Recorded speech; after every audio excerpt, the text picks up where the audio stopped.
இது? நந்தினி, நான் சொல்றது ஒரு நிமிஷம் கேள. ஒரே நிமிஷம் கேள. என்ன ஏமாத்திட்டல? என்ன ஏமாத்திட்டல? ஏண்டா? ஏண்டா? ஏன்? ஏண்டா என்ன ஏமாத்துன? ஏண்டா நான் உன்னை எப்படி நம்பினேன்? ஏண்டா இப்படி ஏமாத்துன?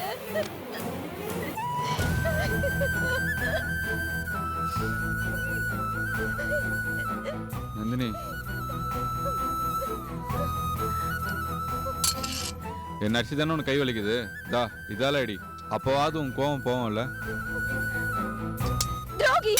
நீ சாதாரண துரோகி இல்லடா, நம்பிக்கை துரோகி. டேய் பாவி, நான் உன்னை எந்த அளவுக்கு நம்பினேன் தெரியுமா? இப்படி என்ன மோசம் பண்ணிட்டியேடா. சீ! நான் உன்னை விட்டு இன்னொருத்தியோட போனாதாண்டி மோசம். ஆனா நான் அப்படி போலியே. நீ அப்படி போயிருந்தா கூட சந்தோஷம். பணக்காரன் நடிச்சு வேஷம் போட்டியே, அது அதை விட பெரிய தப்பு. அப்படி பார்த்தா நீயும் தான் என்ன மோசம் பண்ணிருக்க.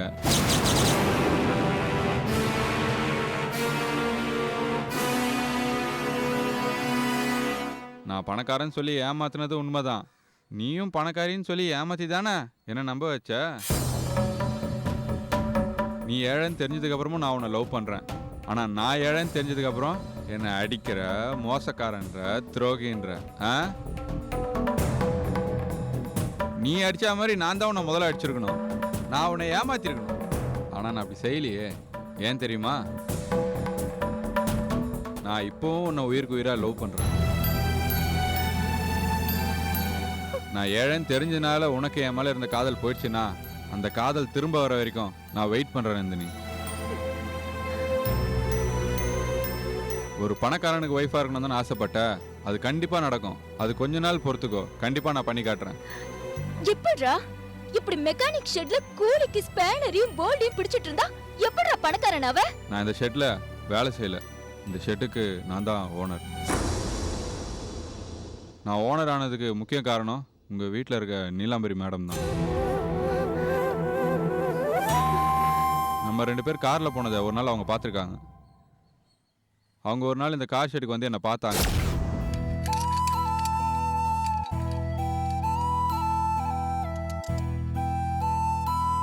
நீ இவ்வளவு நேரம் என்கிட்ட சொன்னதுல பொய் எதுவும் இல்லையே? சத்தியமா இல்லை மேடம். நான் பணக்காரன் சொல்லி ஏமாத்தினதான் நிஜம். நந்தினி என்ன உண்மையா லவ் பண்றான்னு தெரிஞ்சதுக்கு அப்புறம் நானும் அவளை உயிருக்கு உயிரா லவ் பண்ண ஆரம்பிச்சிட்டேன் மேடம். செல்வின்றவங்க ஒரு நாள் வந்து என்ன மீட் பண்ணி ஒருவேளை நந்தினி ஏழையா இருந்தா அவளை கல்யாணம் பண்ணிப்பா அப்படின்னு கேட்டாங்க. அப்பவே எனக்கு ஒரு சந்தேகம் வந்தது. அதனால நந்தினி பின்னாடி ஃபாலோ பண்ண ஆரம்பிச்சு அவ டீடைல்ஸ் எல்லாம் கலெக்ட் பண்ண ஆரம்பிச்சு. அப்புறம் தான் தெரிஞ்சது நந்தினி ஒரு உண்மையான ஏழை அப்படின்னு. இந்த விஷயம்லாம் தெரிஞ்சதுக்கு அப்புறம் ஆக்சுவலா எனக்கு கோவம் தான் வரணும். ஆனா எனக்கு வரல. அவ மேல பரிதாபம் தான் வந்துச்சு. என் மேல எவ்வளவு காதல் இருந்துச்சுன்னா அவ இந்த அளவுக்கு போய் சொல்லி என் கூட பழகிருப்பா அப்படின்னு அவளை நினைச்சு பார்க்கும்போது பரிதாபம் தான் வந்தது. நான் சொல்றது வேணா உங்களுக்கு சினிமா டயலாகா இருக்கும். ஆனா அதான் மேடம் உண்மை. நான் வாழ்ந்தா நந்தினியோட தான் வாழ்வேன். இல்லனா கஷ்டம் மேடம். நான் இப்போ ஒரு ஏழை தான். ஆனா கண்டிப்பா ஒரு நாள் கஷ்டப்பட்டு பணக்காரன் ஆவேன். அதுக்கப்புறம் தான் நந்தினியை கல்யாணம் பண்ணிப்பேன். அது வரைக்கும் என் நந்தினி கிட்ட இதை பத்தி நீங்க சொல்லாம இருந்தீங்கன்னா அவளும் கஷ்டப்பட மாட்டா. Please madam. சரி, நான் உன்னை நம்புறேன். நீ நினைக்கிற மாதிரி முன்னேறணும்னா இன்னொருத்தர்கிட்ட வேலை செஞ்சு முன்னேற முடியாது. இந்த மாதிரி ஒரு மெக்கானிக் ஷெட்டை நீ சொந்தமா நடத்த லோன் போட்டு வாங்கி கொடுக்குறேன். உன்னால முடியுமா? இந்த சந்தர்ப்பத்துக்காக தான் மேடம் வெயிட் பண்ணிட்டு இருக்கேன். வேற ஷெட் எதுக்கு மேடம்? இந்த ஷெட்டே எங்க முதலாளி வித்துட்டு பெங்களூர் போலாம் தான் சொல்லிட்டு இருக்காரு. நீங்க உதவி செஞ்சா இந்த ஷெட்டையே வாங்கிடலாம் மேடம். சரி, உங்க ஓனரை பார்த்து பேசி முடிச்சிடலாம். All the best. Thanks madam. இப்ப நீலாம்பரி மேடம் தான் நமக்கு கடவுள். அவங்க நினைச்சிருந்தா என்ன போலீஸ்ல மாட்டி விட்டுருக்கலாம். ஆனா அவங்க அப்படி எதுவும் பண்ணல. நம்ம காதல வாழ வைக்கிறதுக்காக அவங்க படாத பாடுபடுறாங்க. இதுக்கப்புறம் தயவு செய்து நீ அவங்கள தப்பா பேசாத நந்தினி. கொஞ்ச நாள் பொறுத்துக்க நந்தினி. நீ ஆசைப்பட்ட மாதிரி காரு, பங்களா, அந்தஸ்துன்னு எல்லாமே நான் சம்பாதிச்சிடுறேன். நம்ம நீலாம்பரி மேடம் ஆசீர்வாதத்தாலேயே நம்ம கல்யாணத்தை ஜாம் ஜாம்னு நடத்திடலாம். என்ன நம்பு நந்தினி. நம்பல?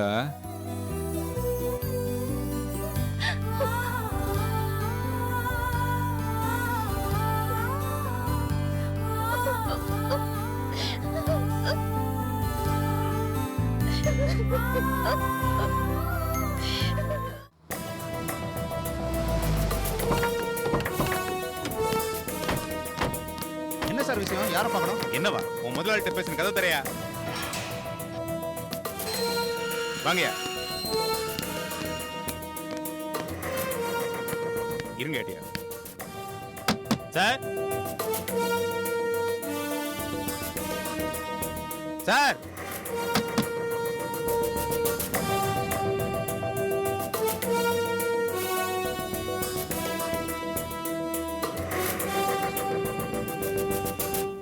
இங்க ரமேஷ்ங்கிறது யாரு?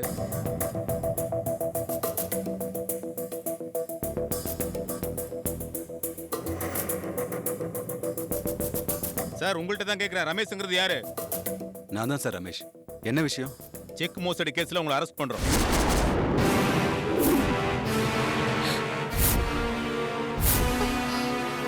எந்த செக்? சாந்தி குரூப் ஆஃப் கம்பெனிஸ்க்கு 7 crores செக் கொடுத்துருக்கீங்க. உங்க அக்கவுண்ட்ல அமௌண்ட் இல்லைன்னு செக் பவுன்ஸ் ஆயிருக்கு. அந்த கம்பெனி மேனேஜர் நீலாம்பரி உங்க மேல கேஸ் கொடுத்திருக்காங்க, செக் மோசடி செஞ்சதா. மகேஷ், அந்த செக் 1 week கழிச்சு டெபாசிட் பண்ண சொன்னேன். இப்போ எப்படி பவுன்ஸ் ஆயிருக்கும்? ஆமாண்டா, நானும் உங்ககிட்ட அப்படி தான் சொல்லிட்டு வந்தேன். போலாமா? பட் எப்படி பண்ணுவாங்கன்னு எதிர்பார்க்கவே இல்லை. Sir 1 minute sir. கம்ப்ளைண்ட் கொடுத்தவங்ககிட்ட நான் ஃபோன் பேசிட்டு வந்துடுறேன். ம்.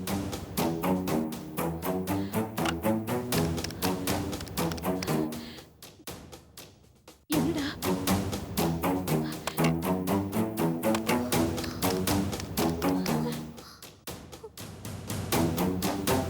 அண்ணா,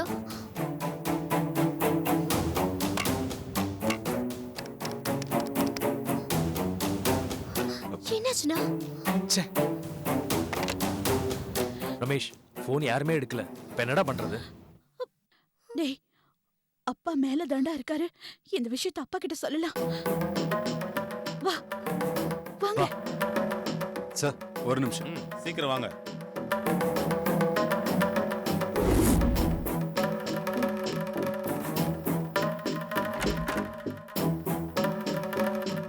பா, ரமேஷ் அரெஸ்ட் பண்ண போலீஸ் வந்திருக்குப்பா. நீங்க தான் எப்படியாவது வந்து பேசணும். அரெஸ்டா? ரமேஷ் போலீஸ் எதுக்கு அரெஸ்ட் பண்ணும்? 7 crores செக் பவுன்ஸ் ஆயிடுச்சுப்பா. நம்ம கம்பெனியில் பணம் இல்லாம எதுக்கு நீ செக் இஷ்யூ பண்ண? சாந்தி குரூப் ஆஃப் கம்பெனிஸ்க்கு 7 crores பணம் கொடுக்க வேண்டியது இருந்துச்சு. கொடுக்க வேண்டிய பணத்துக்காக செக் கொடுத்துருந்தேன். ஆனா 1 week கழிச்சு தான் செக் டெபாசிட் பண்ண சொல்லியிருந்தேன். அவங்க 2 நாள் முன்னாடியே செக்கை டெபாசிட் பண்ணதுனால செக் பவுன்ஸ் ஆயிடுச்சு. ஒரு வாரத்துக்கு அப்புறம் எந்த கம்பெனில இருந்து நமக்கு பணம் வரணும்? சொல்லேடா, கேக்குறல்ல, சொல்லு. அப்பா, இன்னும் ஏடா பேசாம இருக்க? அத போலீஸ் வந்துருச்சுல. வீட்டு அடமான வச்சுதான் பணம் வர போகுதுன்னு சொல்லி தொலையண்டா.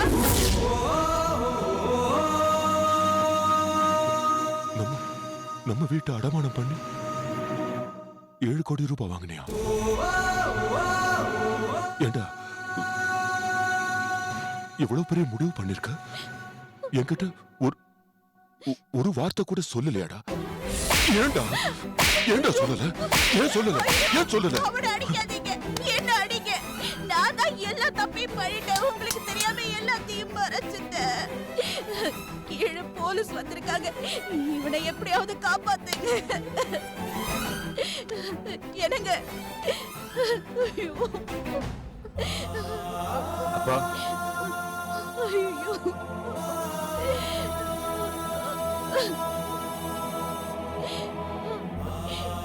என்னடா இது? இரு. என்னங்க?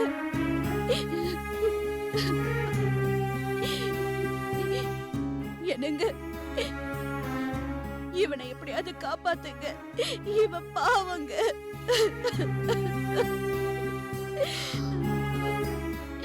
அவன் என்னதான் தப்பு பண்ணிருந்தாலும் அவன் நம்ம புள்ளைங்க.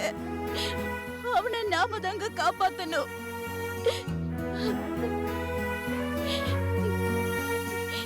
எவ்வளவு நாளா என்கிட்ட பேசாம இருந்த மாதிரி இப்பவும் அமைதியா இருந்தீங்கன்னா அவன் வாழ்க்கையே பாழா போயிடுங்க. கல்யாணம் நடக்க வேண்டிய பையங்க. இந்த நேரத்துல அவனை போலீஸ் அரெஸ்ட் பண்ணா ஊரு என்ன சொல்லும்? அந்த அவமானத்துல அவன் தற்கொலை பண்ணிக்கிட்டான். அப்புறம்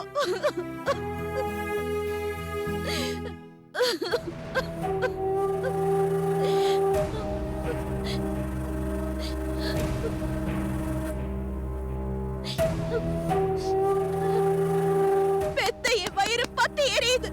இப்படி கல்லு மாதிரி நிக்கிறீங்களே, உங்க மனசு துடிக்கல? தப்பு பண்ண ரமேஷ போலீஸ் புடிச்சிட்டு போறாங்கன்னு சொல்லி இவ இவ்வளவு துடிச்சிட்டு இருக்காளே. தப்பே பண்ணாத இவ தங்கச்சி குடும்பம் நடு ரோட்டுக்கு வர காரணமா இருந்தப்போ இந்த துடிப்பு எங்க போச்சு?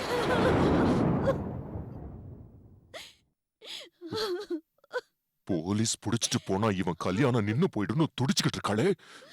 காலேஜ் ஃபீஸ் கட்டாம இருந்தா இவ தங்கச்சி குழந்தைங்களோட வாழ்க்கையே கெட்டு போயிருக்குமே. அப்ப இந்த துடிப்பு எங்க போச்சு? அவமானம் தாங்க முடியாம இவ தற்கொலை பண்ணிக்குவான்னு இவ்வளவு துடிச்சுக்கிட்டு இருக்காளே. என் தம்பி தற்கொலை பண்ணிக்கிட்டானே, அப்ப எங்கடா போச்சு இந்த துடிப்பு?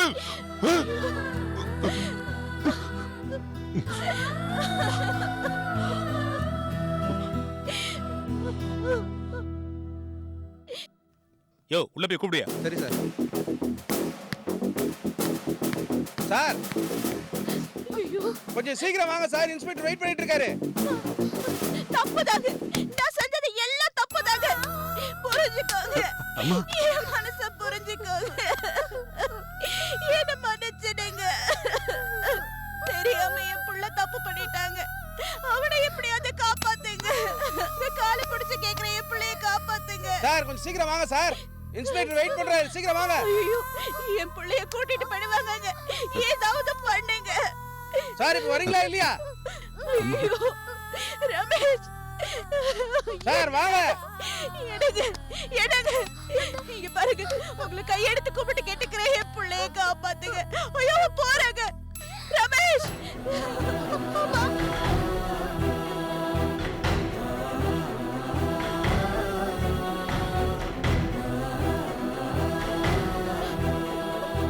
சார் நீங்க போங்க, நாங்க வரோம். சார் அதெல்லாம் எனக்கு தெரியாது, இன்ஸ்பெக்டர் வந்து பேசுங்க, வாங்க.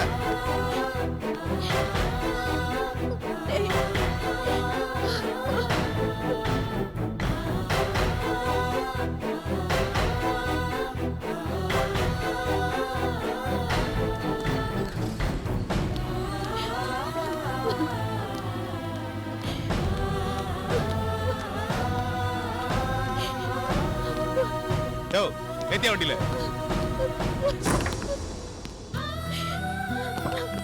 ரமேஷ்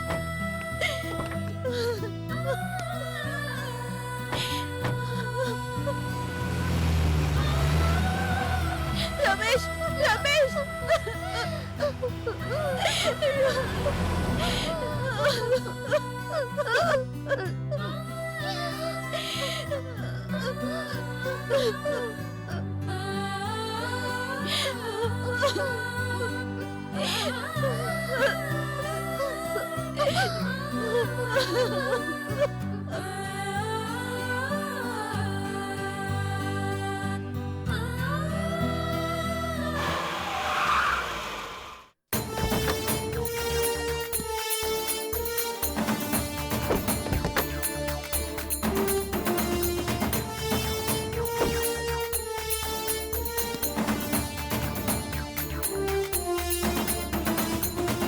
நல்லா செக் பண்ணியாயா?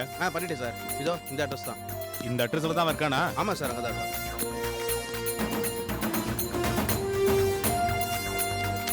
சார் இன்ஸ்பெக்டர் பார்க்கணும்.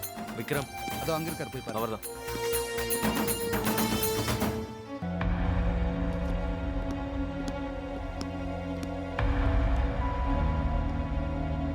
Excuse me sir. சொல்லுங்க.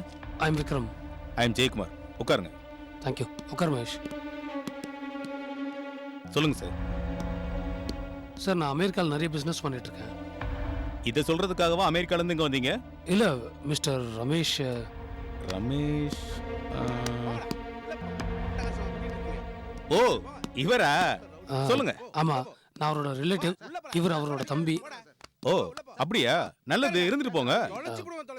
இதுல எனக்கு ஒன்றும் பிரச்சனை இல்லையே. அது இல்லை சார், அவருக்கு இன்னும் 2 நாளில் கல்யாணம் நடக்க போகுது. அப்படியா? சார் பேப்பர்ல நியூஸ் சேனல்ஸ்ல விஷயம் வெளியே வந்தா கல்யாணம் நின்று போயிடும் சார். அதுவும் இல்லாம 2 குடும்பத்துக்கும் பெரிய பிரச்சனை ஆயிரும். பணத்தை எப்படியாவது மண்டைக்குள்ள கட்டிடுறோம். அவரை கொஞ்சம் வெளியில விட்டுருங்களேன் சார். ரமேஷை வெளியே விட்டுருங்க சார், ப்ளீஸ் சார். யோ 302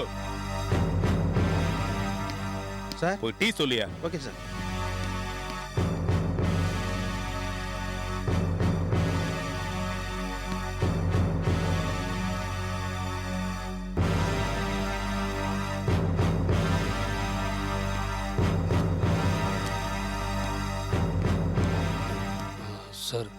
என்ன சார் நான் இவ்வளோ பேசிட்டு இருக்கேன் நீங்கள் எதுவுமே பேசாமல் இருக்கீங்களே. டீ சொல்லியிருக்கேன் சார், இருந்து சாப்பிட்டு போங்க.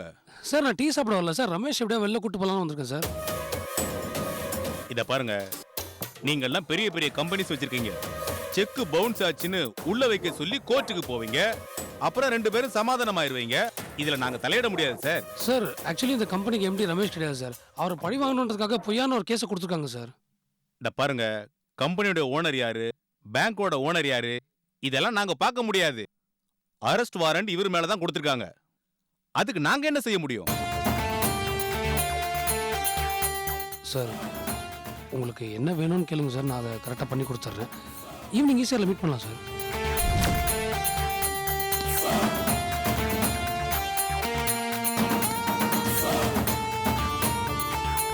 ஏன் சார், இது வரைக்கும் நான் உங்களை ஏதாவது திட்டினா? இல்லை சார். இல்ல அடிச்சனா? இல்லை சார். இல்ல அசிங்கமான வார்த்தையில தான் பேசினா? இல்லை. இந்த மாதிரி இது வரைக்கும் எதுவுமே செய்யாது என்ன இதுக்கு மேல செய்ய வச்சிராத. முதல்ல அவரை போ சொல்லு. இன்னும் 1 நிமிஷம் அவர் ஸ்டேஷன்ல இருந்தாரு, லஞ்சம் கொடுக்க முயற்சி பண்ணாருன்னு அவரையும் தூக்கி உள்ள போட்டுருவேன்.